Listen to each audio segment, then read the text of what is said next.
Depuis quelques jours, on ne parle que de ça dans les rues de Marvejols. De cette dette qui s'est amoncelée jusqu'à atteindre 13 millions d'euros, soit 2200 euros par habitant. Oui, on a été quand même un petit peu surpris de cette annonce assez brutale, mais finalement visiblement réaliste de la situation de la commune.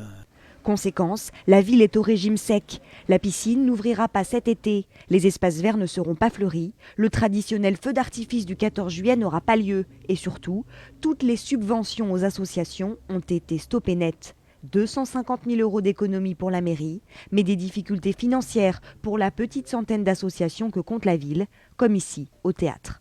C'était une subvention de 60 000 euros pour le fonctionnement et 5 000 euros pour un festival de musique classique l'été.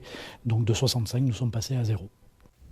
Le maire a fait ses comptes. Réduire les dépenses ne suffira pas. Il faut faire rentrer de l'argent, tout en essayant de ne pas augmenter les impôts. Une dernière solution, vendre.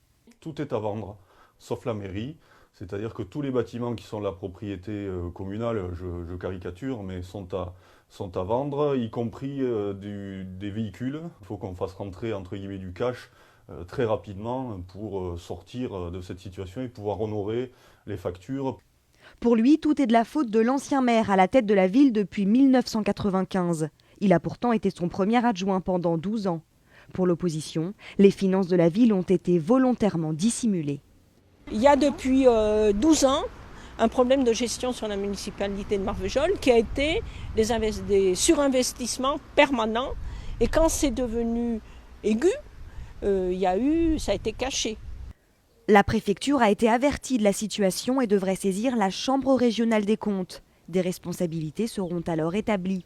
La ville, elle, pourrait être placée sous tutelle de l'État.